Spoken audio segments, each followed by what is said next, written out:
The world is facing a serious calamity. That is not an opinion, that is a military assessment.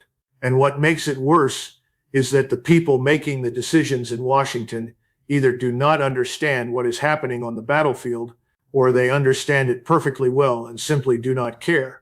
Because if they cared, they would stop. They would look at what has already transpired, draw the only rational conclusion available to any serious strategic mind, and stand down. Instead, they are pushing for more. Let me be clear about something before anything else. This conflict did not begin because of a threat to American national security. It was not launched because the American people rose up and demanded it. Nobody campaigned on this. Nobody went to the country and said, we are going to strike Iran on behalf of Israel, and here is why that serves you. That never happened. What happened instead is that a very small, very powerful lobbying apparatus, one with extraordinary reach inside the Congress, inside the executive branch, inside the media, made the decision that this was the moment. And the President of the United States listened. He did not go to the United Nations. He did not go to Congress. He did not go to the American people. He simply acted. And now here we are. What those who sold this campaign promised was swift and decisive.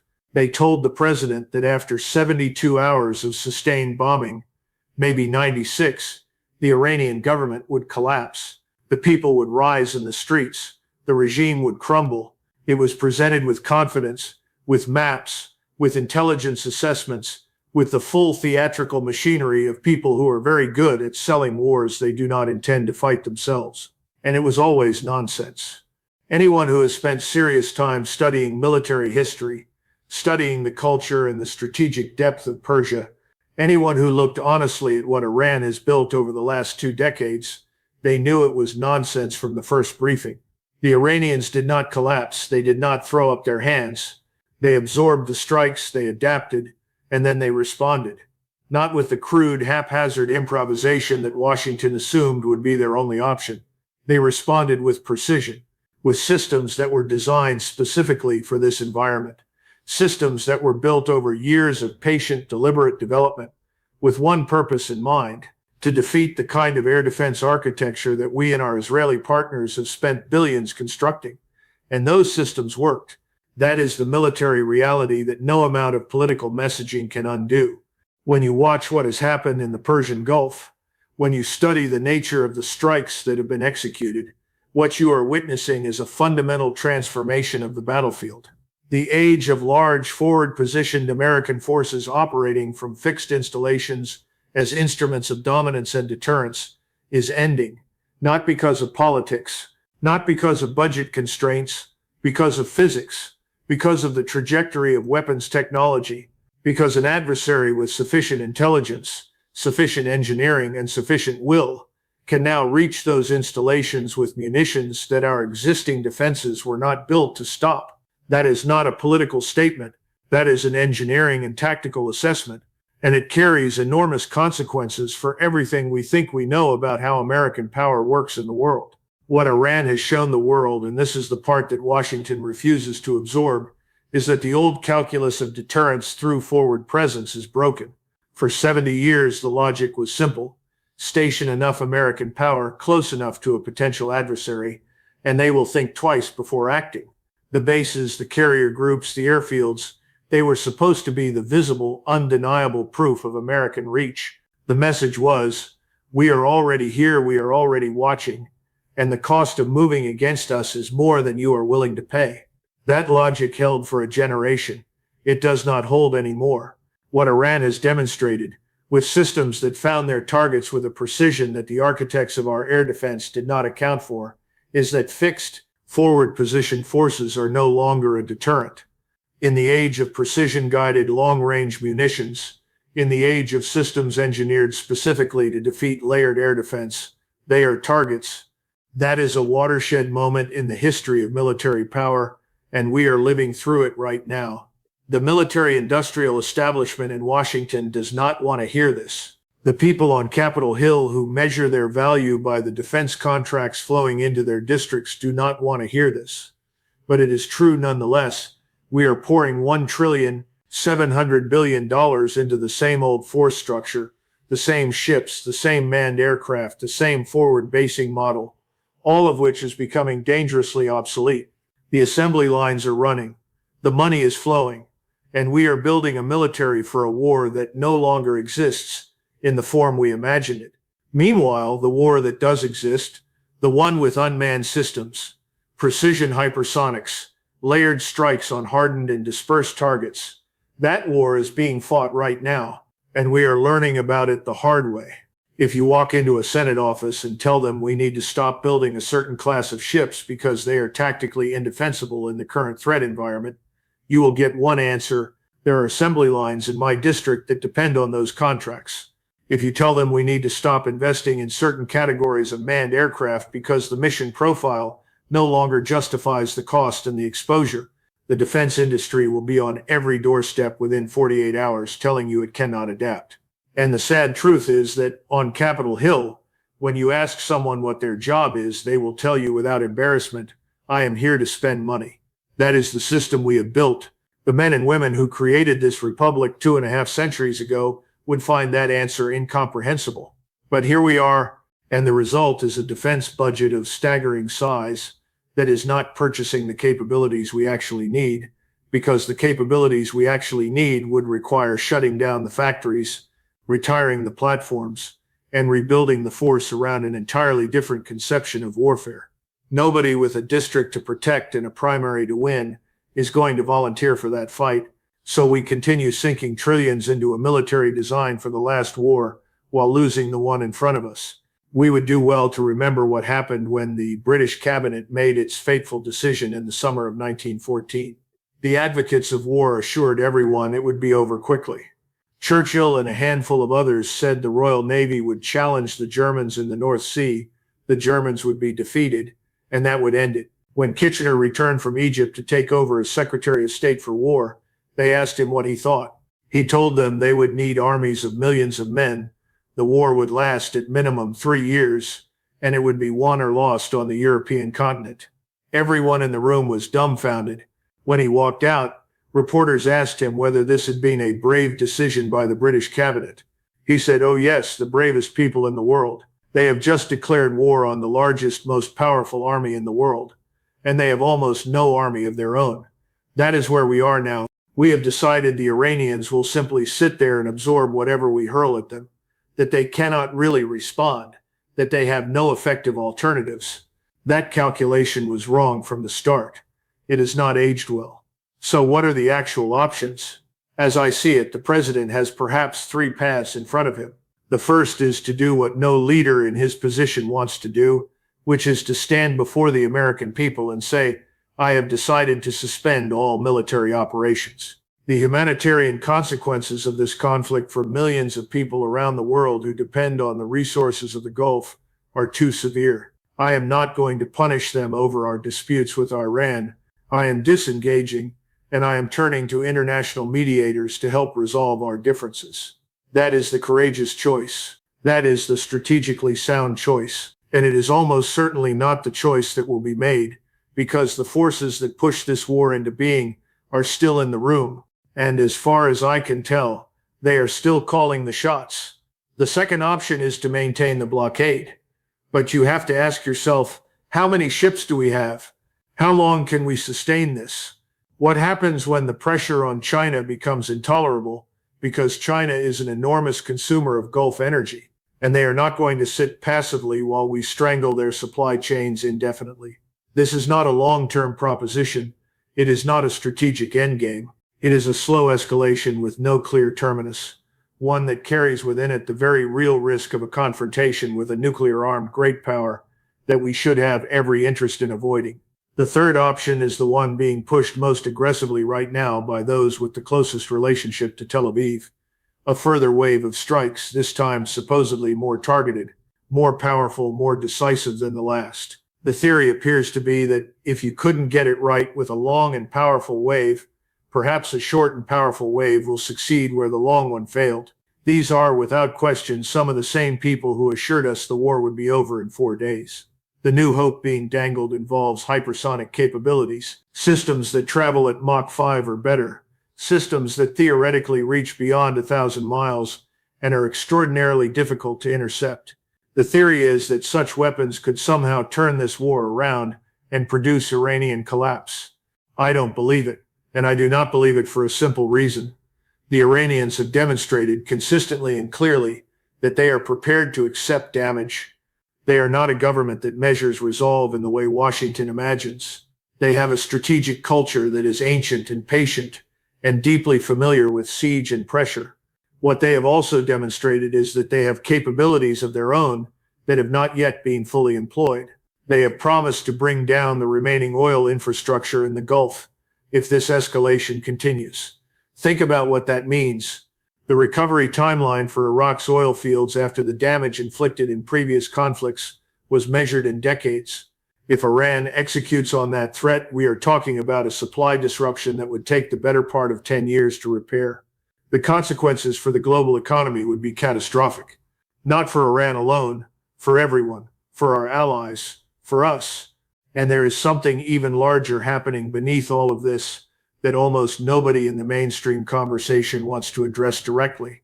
What we are watching is the acceleration of a strategic realignment that was already underway.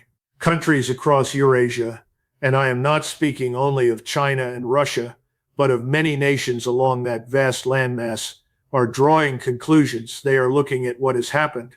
They are looking at how American power is being wielded.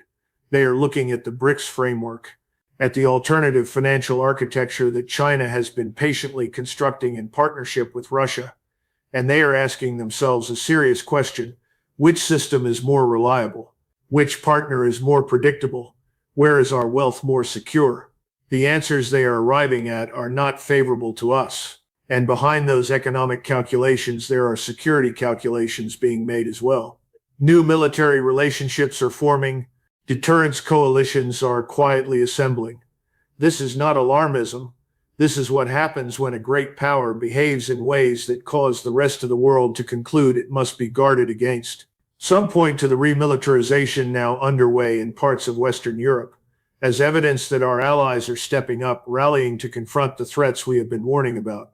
I would ask you to look more carefully at what is actually happening there. The leaders driving those decisions, Merz in Berlin, Macron in Paris, Starmer in London, these are globalist politicians whose approval ratings are in a state of quiet collapse at home. They are not speaking for populations that have developed a sudden appetite for military confrontation. They are speaking for a political class that has learned to sustain itself by manufacturing urgency.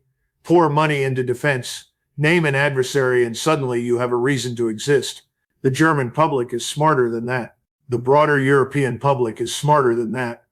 And before those defense budgets are released for the construction of what would amount to a reconstituted World War II-era force structure, there will be serious questions asked by serious people. More importantly, even if Western Europe wanted to build a credible military force for this century, it would require 5 to 10 years minimum simply to determine what that force should look like, given everything that Eastern Ukraine and the Persian Gulf have revealed about the nature of modern warfare.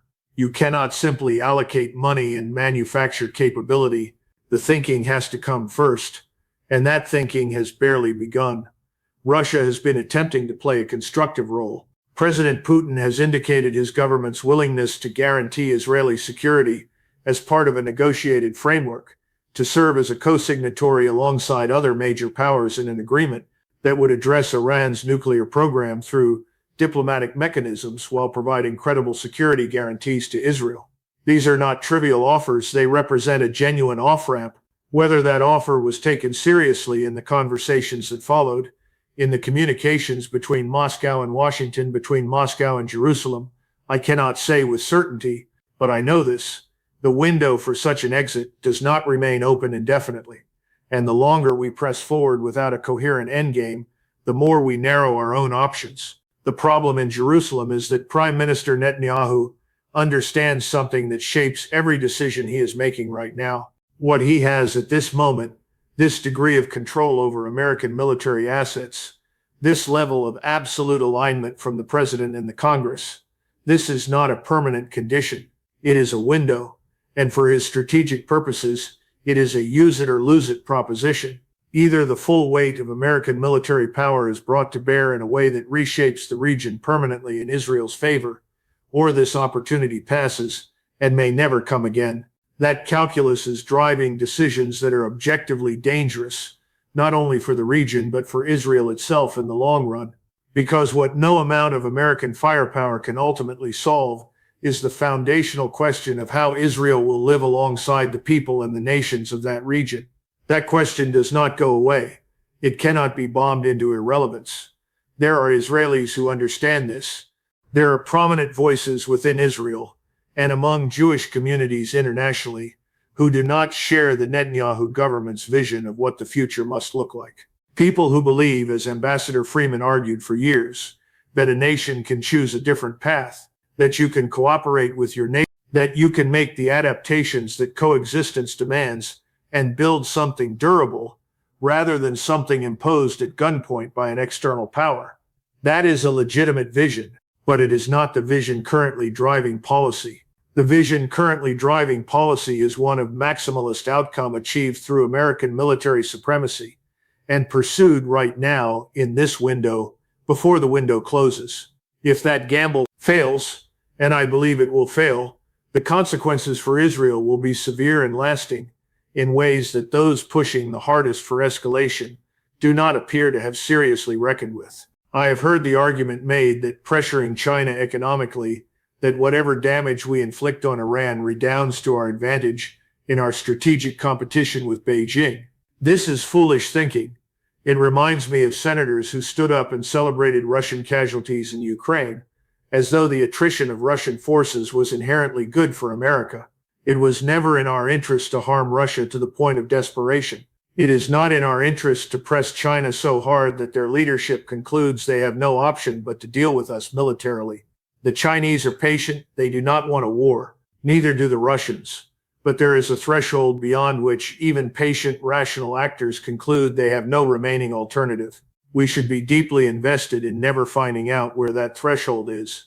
What we are spending, what we are building, what we are defending, none of it maps onto the strategic reality that this conflict has exposed. You cannot protect large forward position forces from what Iran has demonstrated it can deliver.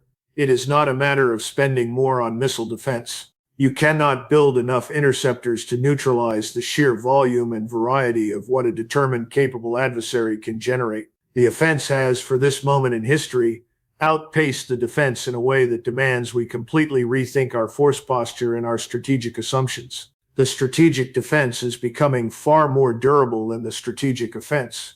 We have to abandon the forward presence model that has defined American military thinking since 1945. That model is no longer financially sustainable.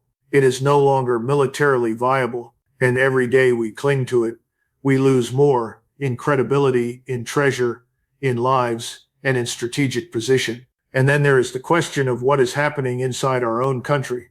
We are looking at a 42% spike in fuel and energy costs over a matter of weeks. This is not an abstraction. This is what families pay at the pump. This is what businesses pay to move goods. This is what feeds inflation and chokes credit. Cheap energy and accessible credit are the twin engines of American prosperity. We are dismantling both simultaneously. And once cheap credit disappears alongside expensive energy, the capacity to build, to invest, to recover, all of it contracts. People like Ray Dalio have been warning about this dynamic for years. The mathematics of borrowing to pay the interest on borrowed money leads only in one direction. We are not insulated from those consequences by military power or political will. The numbers do not care about either. If the president steps forward now, if he accepts the difficulty of the moment, acknowledges that some decisions did not produce the results that were promised, and chooses the path of disengagement and diplomacy, he will face criticism. He will face the fury of those who have invested everything in this campaign. But he will have done something genuinely historic. He will have pulled the country back from a precipice that leads somewhere from which we may not be able to return. If he does not, neither a blockade nor a new wave of strikes will produce the outcome that is being promised. It will not win this war. It will not position Israel for dominance in the region. What it will do is destroy what remains of our strategic position in the Middle East permanently. And the rest of the world, the nations watching, the governments drawing their own conclusions, the coalitions quietly forming. They will look upon us as the principal destabilizing force on the planet, not as a defender of order, as the threat that order must be defended against. That is the trajectory we are on. And the only thing that changes it is a decision, one decision made with the kind of clarity and courage that the moment demands to stop, to disengage, and to find a different way forward before we are in territory from which we can never easily retreat and from which we may not survive.